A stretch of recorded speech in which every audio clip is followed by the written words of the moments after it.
సేవకులారా, సువార్తికులారా, యేసయ్య కోరుకున్న శ్రామికులారా, సేవకులారా, సువార్తికులారా,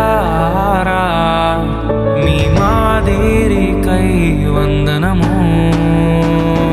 ఉన్నత పనికై మమ్మును పిలచిన దేవా, మా కొరకై నీ ప్రాణం అర్పించితివి. నీలో నిలచి ఉండుటే మా భాగ్యము, నీ కొరకై జీవించెదము. సేవకులారా, సువార్తికులారా, యేసయ్య కోరుకున్న శ్రామికులారా, సేవకులారా, సువార్తికులారా, మీ మాదిరికై వందనము.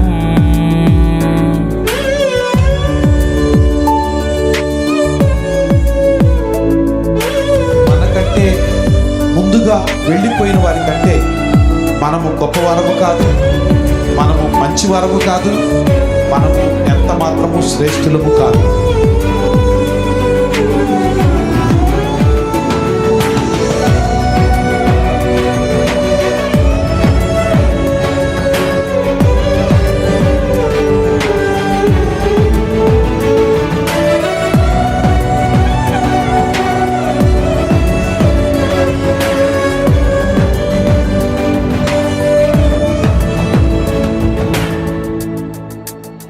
దేవుని నామానికి మహిమ కలుగునుగాక.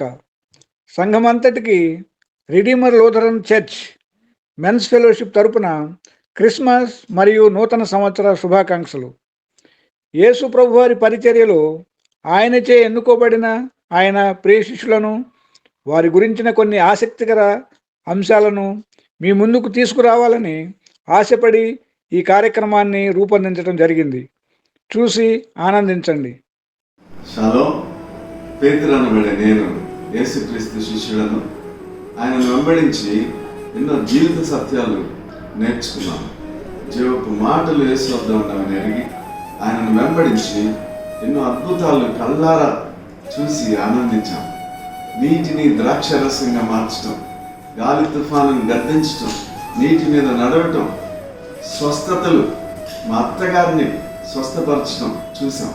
ఎన్నో అద్భుతాలు ఆయన వెంట చూసి చివరకు నా గురించి మీరు నన్ను గురించి అభ్యంతర పడతారు అని చెప్తే, నేను ఎవరైనా అభ్యంతర పడవచ్చాము కానీ నేను అభ్యంతర పడినని చెప్పాను. అయితే కోడి కూయకి ముందు 3 సార్లు నేను వంకటం జరిగింది. 3వ సారి వంకినప్పుడు కోడి కూసింది. వెంటనే యేసు ప్రభు మాటలు జ్ఞాపకం వచ్చి ఏడ్చాను, పశ్చాత్తాపడ్డాను. ప్రభు నన్ను క్షమించాడు. ప్రభువుని సిలువ వేశారు, సమాధి చేశారు. ఆయన పునరుద్ధానుడై తిరిగి లేచి మా మధ్యకి వచ్చి ఆయన మమ్మల్ని క్షమించి మమ్మల్ని ఆశీర్వదించి ఆయన మాకు ఇచ్చినటువంటి పనిని మేము చేతబట్టుకొని ఆయన యొక్క సువార్త, సత్య సువార్తను మేము ఉన్నంత వరకు ప్రకటిస్తూనే ఉన్నాం. నన్ను కూడా సిలువ వేశారు. అయితే ప్రభు అంత గొప్పవాడిని కాదు కనుక తలక్రిందులుగా వేయమని నేను అడిగినప్పుడు నన్ను తలక్రిందులుగా సిలువ వేశారు. నేను 2 పత్రికలు మీ కొరకు రాశాను. అవి జాగ్రత్తగా చదవండి, గ్రహించండి, పాటించండి.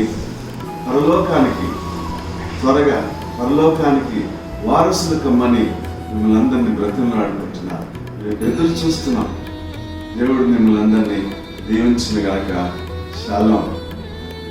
ఇంద్రయానపడి నేను బెస్సయ గ్రామానికి చెందిన వాడిని. నా సహోదరుడు ప్రేతుడు నేను కూడా జాలర్లు.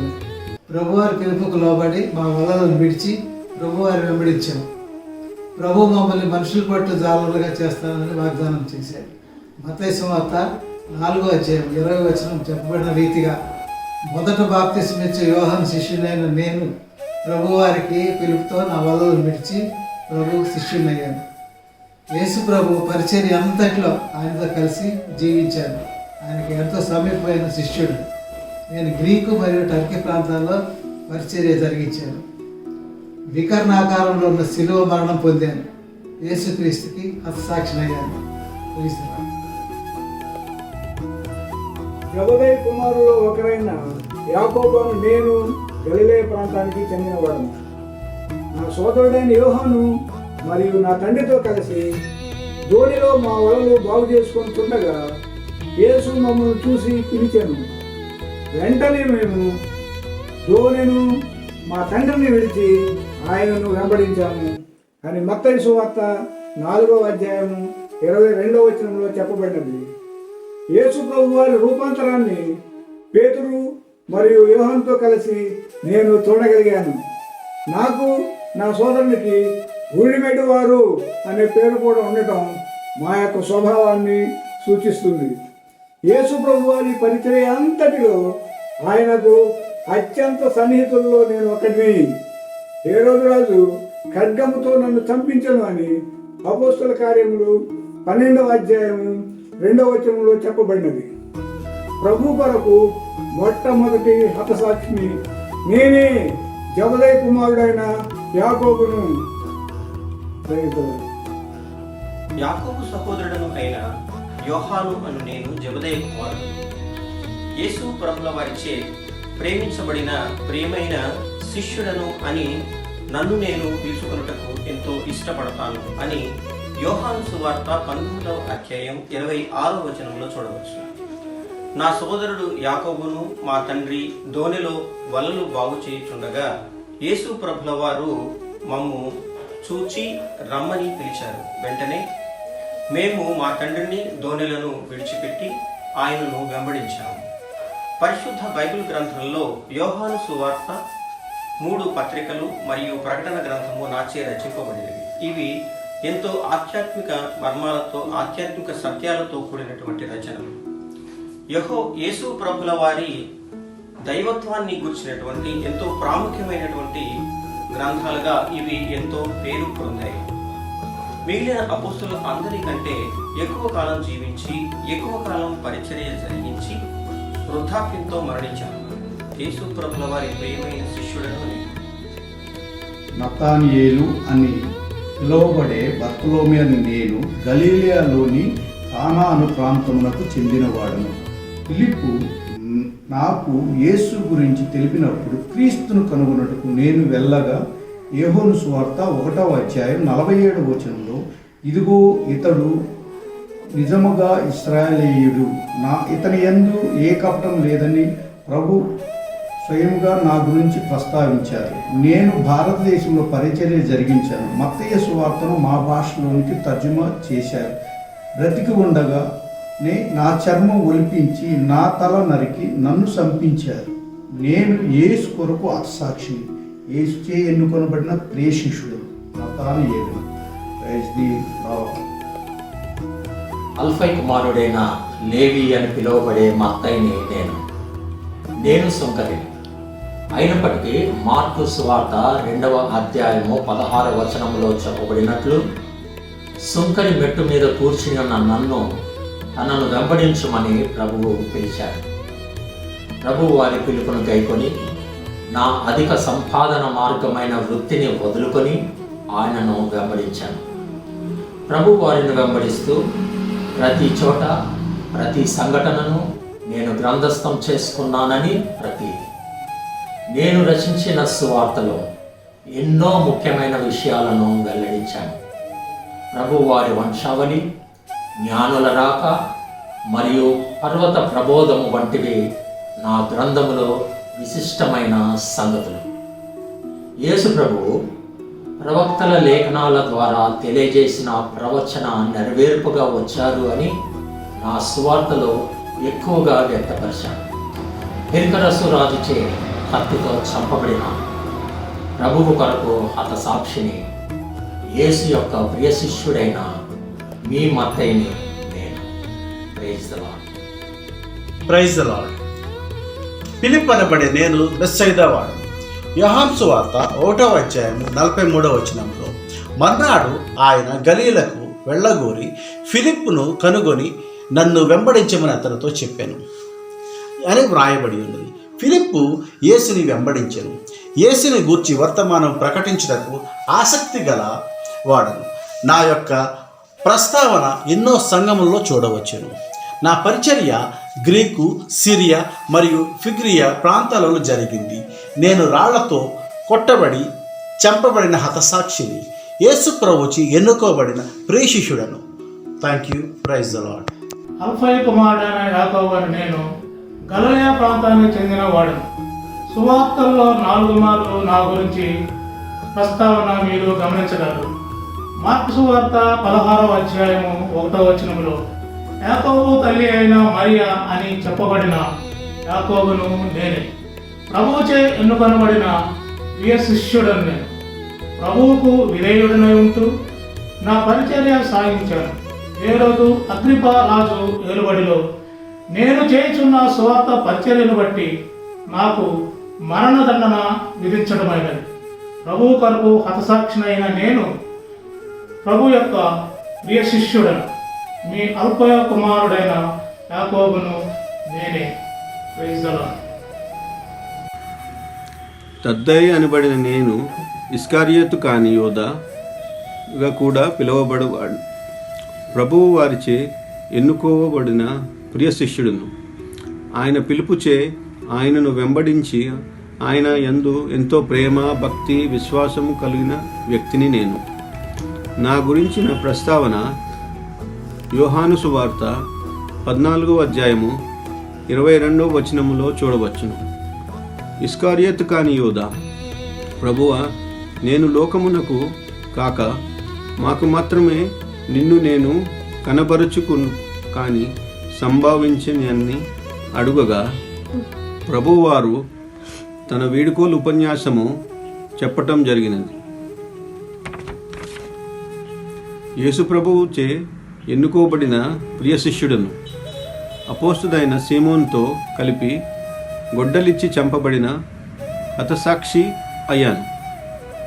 తద్దాయి అనబడిన లెబేయను అయ్యాను. Thank you. Praise the Lord. కానానీయుడైన సీమోను నేను, ప్రభువుచే ఎన్నుకోబడిన శిష్యుడను. ఆయన పిలుపు విని ఆయన్ను వెంబడించాను. ఆయన పరిచర్య అంతట్లో ఆయనతో కలిసి జీవించాను. ఐగుప్తులో నా పరిచర్య ముగించుకొని తద్దయి అనబడిన యోధాతో కలిసి పెరిషియా, ఆర్మేనియా ప్రాంతాలలో నా పరిచర్య కొనసాగించాను. యోధాతో కలిసి గొడ్డలితో నరకబడి హతసాక్షిని అయ్యాను. ప్రభువుతో ఎన్నుకోబడిన ప్రియ శిష్యుడను. Praise the Lord. ఇస్కరియోతు యూదా అనబడు నేను యేసు ప్రభుచే ఎంచబడిన శిష్యుడను. ఆయన పరిచర్య అంతటిలో ఆయనతో కలిసి జీవించాను. సువార్త వ్యాప్తికి పంపబడ్డాను. ప్రభువారిని ఒక్క ముద్దుతో మోసగించానని చెప్పబడతాను.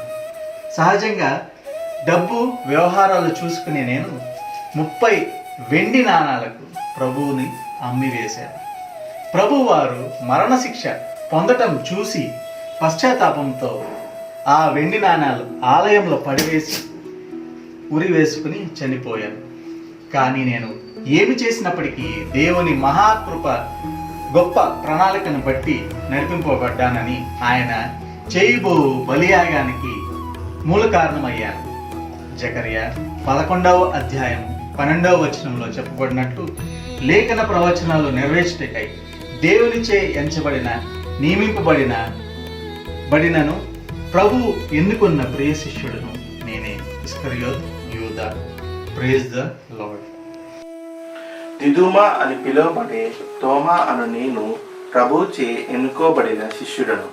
యోహాను సువార్త 11వ అధ్యాయం 16వ వచనంలో నా గురించి ప్రస్తావన చూడవచ్చును. అందుకు దిదుమా అనబడిన తోమా ఆయనతో కూడా చనిపోవుటకు మనమును వెళ్ళుదుమని తన తోడి శిష్యులతో చెప్పాను.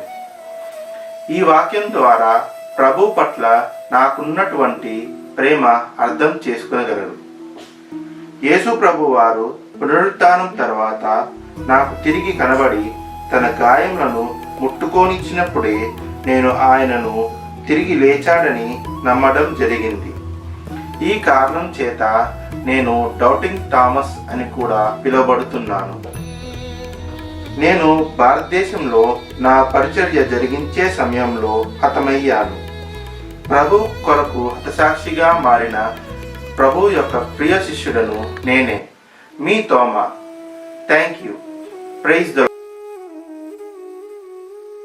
away.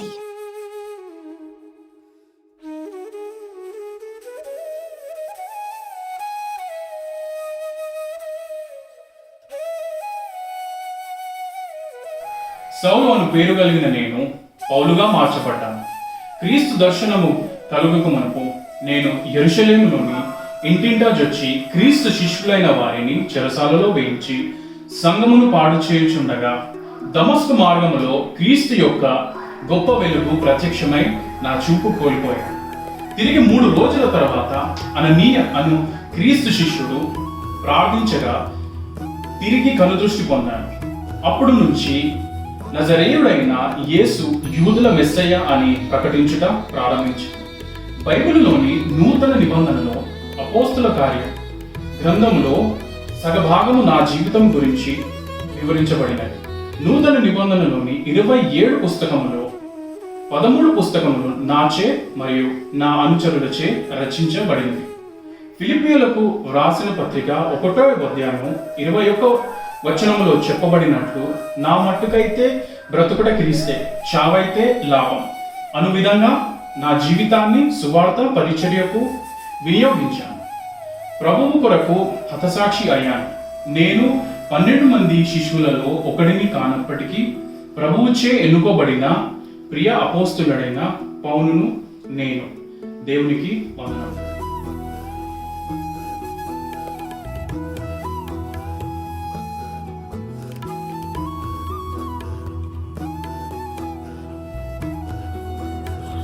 లేఖనములలో ప్రవక్తలు ప్రవచించిన ప్రవచనాల నెరవేర్పుగా సద్భక్తులు ఎదురు చూచిన నూతన యుగాన్ని స్థాపించటానికి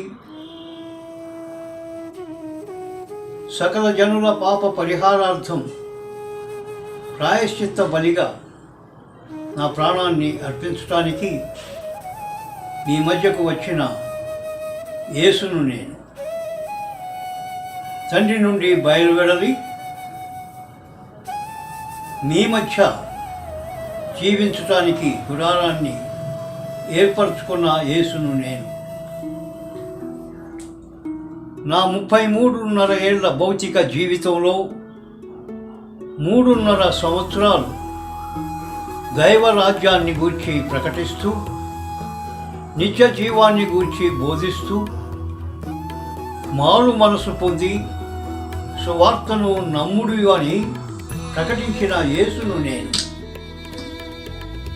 కాలము సంపూర్ణమైనప్పుడు, నేను తండ్రి వద్దకు తిరిగి వెళ్ళవలసిన సమయము ఆసన్నమైనప్పుడు, సకల జనుల పాప పరిహారార్థం శిలువలో నా శరీరమును బలియాగముగా సమర్పించి, మరణించి, సమాధి చేయబడి 3వ దినమున తిరిగి లేచి నా తండ్రి యొద్దకు ఆరోహణుడై ఆయన కుడిపార్శ్వమున కూర్చుండి మీ కొరకు నేడు విజ్ఞాపన చేస్తున్న యేసును నేను. నేను మరలా తిరిగి రానయ్యున్నాను. సర్వలోకమునకు న్యాయము తీర్చే న్యాయాధిపతిగా, తీర్పు తీర్చే తీర్పరిగా రానయ్యున్నాను. ఆ రాకడ కొరకు, తీర్పు దినము కొరకు ప్రజలను సిద్ధపరిచేటువంటి గొప్ప బాధ్యత శిష్యులైన మీ మీద నేను పెట్టి వెళ్తున్నాను. ఈ పనిని మీరు జరిగించడానికి అవసరమైన పరిశుద్ధాత్మను మీ యొద్దకు నేను తిరిగి పంపిస్తాను. పరిశుద్ధాత్మని బలము పొంది యోదయ, సమరయ, గలిలయ, భూజిగంతముల వరకు ఈ సువార్తను ప్రకటించే ఈ గొప్ప బాధ్యతను నమ్మకముగా నెరవేర్చండి. నా తండ్రి, నేను పరిశుద్ధాత్ముడు ఈ గొప్ప పనిలో మీకు తోడుగా ఉండి మిమ్మల్ని నడిపించునుగాక. ఆమేన్.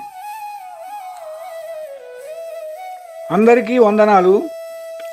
యేసు ప్రభు వారిని ఆయన ఎన్నుకున్న 12 మంది శిష్యులను, అలాగే విస్తృత పరిచర్య జరిగించిన పౌలు భక్తుడు గురించి మన మెన్స్ ఫెలోషిప్ వారు చేసిన కార్యక్రమం చూశారు కదండి.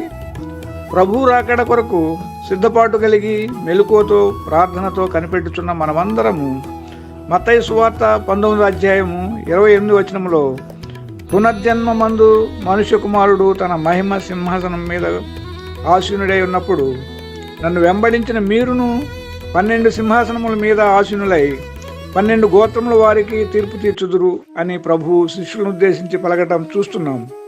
ఆయనను వెంబడించిన శిష్యులకు ఆయన అటువంటి ఆధిక్యతను ఇవ్వడం మనం చూస్తున్నాం. శిష్యులు ఉన్నపాటుగా వారి సమస్తాన్ని వదిలి ప్రభువును వెంబడించి ఆయన కొరకు తమ ప్రాణాలను అర్పించడానికి వెనుకాడని వారుగా ఉన్నారు.